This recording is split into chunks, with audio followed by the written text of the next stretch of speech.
Sejam bem-vindos a mais uma edição do Ponta Solta, a sua revista eletrônica. E no episódio de hoje, iremos falar sobre vida terrestre e como as práticas humanas afetam diretamente no meio ambiente. Se ligue no que a gente preparou. Nessa edição, nós vamos nos aproximar da ODS 15, te explicando a problemática dos incêndios no Pantanal e como isso afeta a nossa fauna. No Fala Mesmo, a gente vai até a Unijorge saber se a galera reconhece o zoológico como uma unidade de preservação. No Elefante na Sala, tivemos um papo enriquecedor com o ambientalista Kainan Freitas. E, por fim, no Foque no Dessoque, o Ponta Solta te leva para conhecer o trabalho das ONGs de proteção animal. Meu nome é Lara Letícia. Meu nome é Evelyn Teixeira E fiquem atentos, o Ponta Solta está no ar.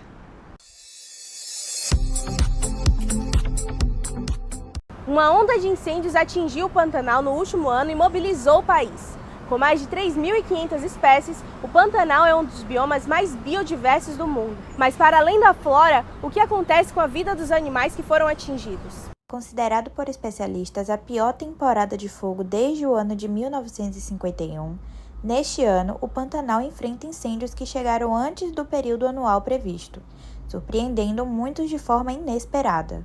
Acredita-se que, por fatores climáticos, as queimadas se intensificaram com o período de seca que a região enfrenta. De 1º de janeiro a 1º de setembro de 2024, foram queimadas 1.708.750 hectares no Pantanal, cerca de 11,3% do bioma. Em agosto desse ano, a ministra do Meio Ambiente e Mudança do Clima do Brasil, Marina Silva, afirmou que na Amazônia e no Pantanal não tem incêndio natural, alegando que os graves incêndios no Pantanal foram causados por ação humana. Essas queimadas, causadas por ação humana ou intensificadas devido a causas naturais, põem diretamente a vida de milhares de animais em risco. Muitos deles acabam feridos, com lesões causadas por queimaduras, e outros não resistem ao fogo. Além de afetar a saúde desses animais, as queimadas também provocam o deslocamento dos animais de seu habitat. Durante o período de fogo, se tornou normal a presença desses animais em grandes cidades, onde buscaram abrigos. Toda essa situação obriga esses animais a enfrentarem um cenário com menos recursos, tanto da flora quanto da fauna. O resultado disso, muitas espécies acabaram entrando em extinção. E para nos aprofundarmos sobre esse assunto, a repórter Aline Gama foi até o Parque das Dunas entrevistar o ambientalista Kainan Freitas, que alertou sobre os impactos do mau convívio com o meio ambiente. Confira a entrevista. Sejam bem-vindos a mais um Elefante na Sala. No episódio de hoje nós vamos falar com Kainan. Ele é um ambientalista e vamos conversar um pouquinho sobre o ODS número 15, que fala sobre vidas terrestres. Vamos começar um pouquinho falando sobre o Parque das Dunas. Qual a importância daqui para a preservação do meio ambiente da cidade de Salvador? Bom, o Parque das Dunas é uma área bem ampla, aproximadamente 6 milhões de metros quadrados, e é a última área de restinga que a gente tem em nossa capital. Essas dunas que a gente vê aqui no parque, elas existiam em boa parte da orla de Salvador, da Amaralina até aqui para o Flamengo, e muito disso que foi perdido hoje a gente só encontra nesses 6 milhões de metros quadrados, que é da nossa responsabilidade. Então nós temos uma diversidade muito grande de fauna, flora, né, espécies de animais endêmicas, né, que só ocorrem aqui nesse local. Então todo um refúgio ambiental ficou nesse ambiente, além dos benefícios, né, que a vegetação, as dunas trazem. Então esse espaço consegue reter salinidade que vem do mar, consegue reter volume de chuva muito grande que pode trazer transtornos quanto a alagamentos. Aqui é uma grande esponja, literalmente absorve um volume muito grande, ajudando a amenizar os alagamentos, também retém calor, melhorando a temperatura da nossa cidade, além, né, das lagoas, toda a vegetação e animal que ficaram conservadas aqui nesse espaço. O senhor deve estar sabendo que estão acontecendo algumas queimadas lá no Pantanal. E aí eu queria saber como essas queimadas elas impactam no local e o ecossistema da região. Essas queimadas ultimamente, né, têm sido bastante comentado nos nossos jornais, nos nossos dia a dias, e é um impacto muito grande que traz não só nesse momento que está acontecendo, mas a longo prazo também. São árvores que levaram mais de 100, 150 anos para chegar no tamanho que elas estão e foram ali queimadas em poucos minutos até elas conseguirem crescer, se desenvolver e trazer realmente o benefício que ela trazia quando ela estava num porte maior. Isso é a longo prazo traz um problema bem sério, além do que já é perdido de forma instantânea. Mais uma perguntinha. é o papel dos ambientalistas e das ONGs para a conservação do meio ambiente? Isso é uma coisa, né, que a gente relata bem no nosso dia a dia como ONG aqui de proteção ambiental. O que mais nós buscamos como ambientalista e como ONG é passar o conhecimento e o entendimento da importância que nós temos para a natureza. Tudo que a gente faz no nosso dia a dia, desde o que a gente consome, como a gente age diariamente, tudo isso influencia e impacta no planeta Terra. E quando a gente passa uma visão, né, para todo mundo que visita um espaço como esse, de como a gente pode ajudar, de como a gente pode colaborar com o nosso planeta, acho que fica uma sementinha na cabeça de cada um de ajudar a sociedade quanto ao meio ambiente. Principalmente com as crianças, né? Tem bastante discussão com crianças. Exatamente, a gente recebe escola diariamente, né, quando a gente consegue plantar uma sementinha na cabeça deles ainda cedo, isso acaba trazendo benefícios significantes para o meio ambiente. Qual a sua visão sobre a vida terrestre atual e futura dos animais, especificamente após as queimadas do Pantanal? Então, essa é uma perda que tem acontecido em larga escala, né? Toda vez que há uma queimada é uma vida que vai perdida ali, uma não, várias, né? Diversas. E aí, acontecendo frequentemente isso, nós vamos ter também mais perda de diversidade. A gente vai perder um animal, mas quando a gente perde um animal, o animal perde espessor de semente. E ele deixa de plantar uma árvore, literalmente.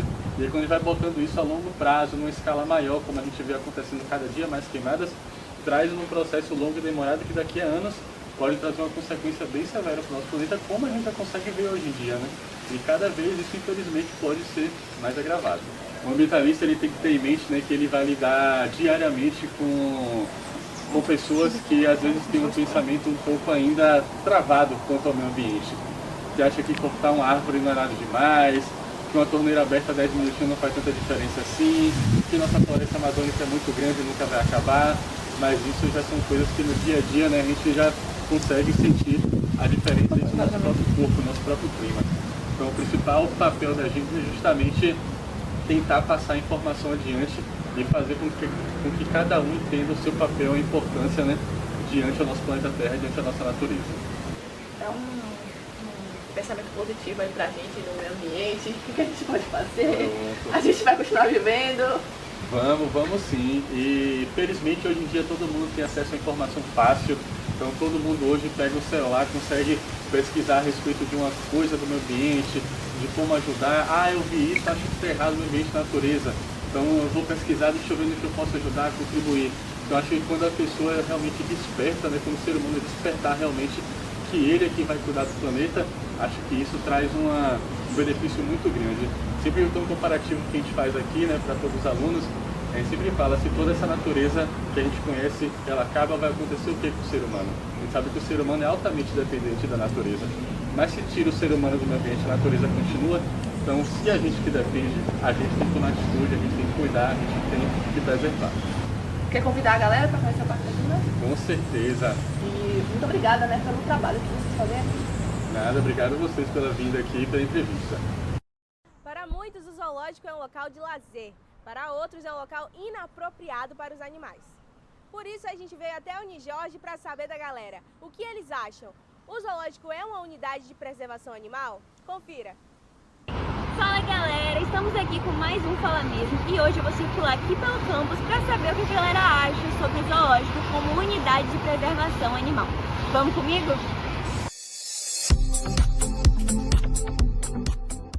Vocês acham que o zoológico é uma unidade de preservação animal ambiental? Hoje em dia, eu acho que particularmente existe uma decadência na questão de cuidado desses ambientes. Por exemplo, o zoológico em Salvador, há muito tempo que eu não vou lá, mas hoje eu vejo, pelo que eu já vi em reportagens, fotos e tudo mais, existe um descuido nesse ambiente. Então, eu concordo, porque eu acho que é um lugar de preservação para animais que estão em extinção e, consequentemente, também uma forma de ponto turístico, né, que é muito utilizada aqui em Salvador, e principalmente pessoas que vêm de fora. Eu concordo muito com minha amiga Marielle, no sentido de que realmente está em uma situação crítica, precisa ter uma visibilidade maior, né, para poder manter aquele ambiente, até porque a nossa futura geração das crianças precisam conhecer um ambiente que tem animais, que tem esse conhecimento, esse contato, que eu acho que é super importante. E tem muito tempo mesmo que eu não vou no zoológico e já vi várias pessoas criticarem, né, falarem o estado que está esse ambiente, né, que inclusive não estão dando importância em cuidar do ambiente, preservar aquele local, que querendo ou não é importante, né, pra gente, pra nossa sociedade. Não, porque os animais de qualquer forma ficam presos. Então tem eu acho que não tem tipo uma assistência adequada para eles. E isso acaba afetando os animais. Concordo com o zoológico por causa da preservação dos animais, né? A gente observa que a grande questão hoje em dia é dos animais que estão em extinção. Então, o zoológico é uma forma de preservar esses animais que estão em extinção. Será que a galera acertou? Vamos conferir o que o ambientalista Kainan Freitas falou sobre o assunto. Bom, o zoológico ele tem um papel muito importante de conseguir preservar algumas espécies ali que possivelmente, se fossem devolvidas para o meio ambiente, para a natureza, talvez não conseguissem nem sobreviver. Muitas pessoas olham aqueles animais ali naqueles espaços, naqueles recintos, como chamam os locais onde eles ficam, e às vezes pensam que é um ato de crueldade, que devia estar na natureza, mas ali naquele momento talvez seja o melhor cenário para aquela espécie. Então um animal que às vezes ficou muito tempo de cativeiro, não tem habilidade de caçar, de sobreviver na natureza, né? E ali naquele ambiente, apesar de ser um recinto proporcionalmente bem inferior de tamanho ao que ele encontraria na natureza, para ele é o cenário adequado. Ele tem um cuidado específico, tem toda uma alimentação regrada, e aí a gente consegue, né, ainda presenciar e visualizar uma espécie como aquela num ambiente, apesar de não ser o natural como todo mundo gostaria de ver, mas é um ambiente em que para aquele momento, para aquela espécie, talvez seja o melhor. A preservação dessas espécies no zoológico também é muito importante. Direto a gente ouve relatos de animais que estão praticamente em extinção e aí em zoológicos específicos pelo mundo consegue ter reprodução daquela espécie e aí depois começa a haver devolução, né, para a natureza, talvez trazendo até novamente novos exemplares que estavam em pouquíssima quantidade, já praticamente em extinção.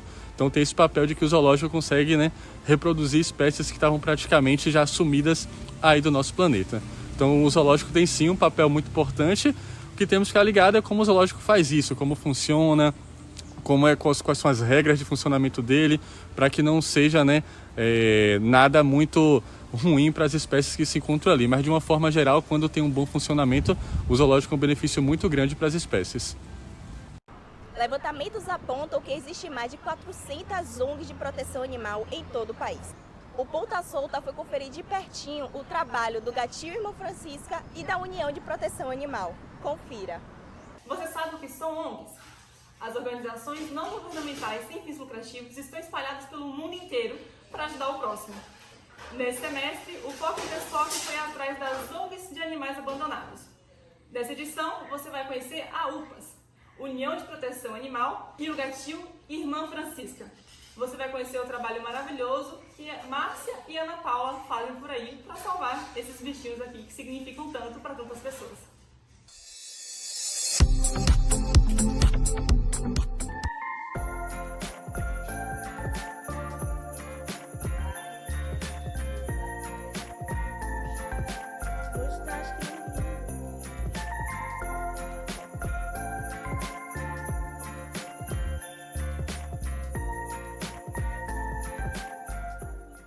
Cuidar dos gatinhos em 2017, aqueles gatinhos lá da colônia, e eu cuidava com o meu próprio recurso, só que aí foi ficando difícil, né? Algumas pessoas se juntaram a mim, né? Criamos um grupo, inicialmente esse grupo chamava Gatinhos SOS, né? Então a gente fazia uma campanha nas redes sociais e arrecadava dinheiro. E aí nós decidimos, né, esse grupo, vamos abrir uma ONG. Só que o processo para abrir uma ONG é um pouquinho, né, difícil, é bem burocrático e tal. Em 2020 a gente, né, se associou à UPAS. A gente hoje tem no total 225 gatos, só que da colônia são 180, né? Os outros gatinhos são gatinhos resgatados de outros locais e tem outros gatinhos também que a gente faz o serviço de lá temporário, né?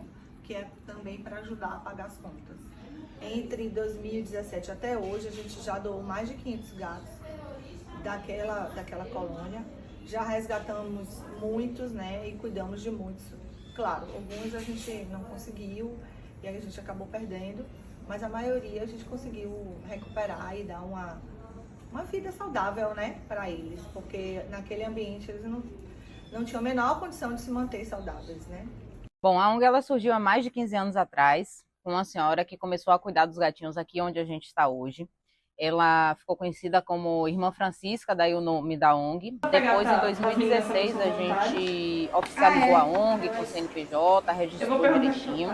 E desde então a gente vem atuando na região, em Salvador e região metropolitana, principalmente voltado aos animais de rua, principalmente para os gatinhos. Na verdade, os animais, de uma forma geral, entraram na minha vida. Eu sempre gostei de animais, mas me tornar voluntária foi uma forma de me socorrer. A gente acha que está salvando os gatos, mas na verdade os gatos e os animais de uma maneira geral estão salvando a gente. Eu estava passando por um processo difícil em minha vida e resolvi fazer algo por alguém. E aí cheguei em uma ONG e comecei a ser voluntária. Desde então, 10 anos aí. E a gente vê esses animais que a gente resgata, salvando a vida deles, como eles chegam. E quando a gente consegue um lar, é você ter a sensação de que você está fazendo alguma diferença. Então, isso me faz bem demais. Salvar essas vidas, eu acho que faz bem para todo mundo que se envolve em voluntariado, seja ele humano ou animal. Trabalhando, sendo voluntário na causa animal, a gente vive muitas situações no dia a dia. Então, a gente vê do melhor ao pior do ser humano. Quando a gente recebe aqui animais que são descartados e que tiveram uma família e que a gente acompanha esses animais definhando até a gente ganhar a confiança desses animais e eles voltarem a ser felizes de novo, isso é muito duro. Mas o maior desespero é quando a gente vê as mães chegando aqui com ninhadas inteiras, o desespero delas em não conseguir prover a segurança para seus filhotes. Isso para a gente tem um impacto muito grande.